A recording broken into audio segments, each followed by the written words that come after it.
అయోధ్యలో రామమందిర నిర్మాణ పనులు వేగంగా జరుగుతున్నాయి. ప్రాణప్రతిష్ఠ వేడుకకు ముందు రామమందిరంలో తొలి బంగారు తలుపుని ఏర్పాటు చేశారు. 12 అడుగుల ఎత్తు, 8 అడుగుల వెడల్పు ఉన్న ఈ తలుపుకు సంబంధించిన ఫోటోలు యూపీ సీఎంఓ కార్యాలయం విడుదల చేసింది. ఈ తలుపుని మొదటి అంతస్తులో ఏర్పాటు చేశారు. రానున్న 3 రోజుల్లో మరో 13 బంగారు తలుపులు అమర్చనున్నారు.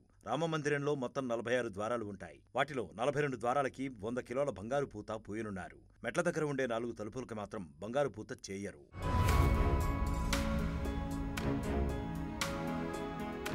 గోల్డెన్ గేట్ తలుపుకు మధ్యలో 2 ఏనుగులను నిర్మించారు.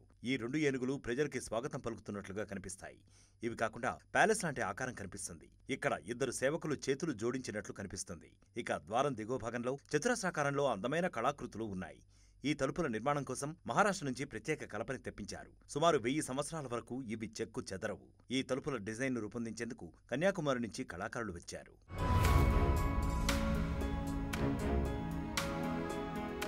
మరిన్ని వీడియోస్ కోసం ఛానల్ ని సబ్స్క్రైబ్ చేయండి. లేటెస్ట్ అప్డేట్స్ కోసం వాట్సాప్ ఛానల్ ని ఫాలో చేయండి. అండ్ లింక్ డిస్క్రిప్షన్ లో ఉంది.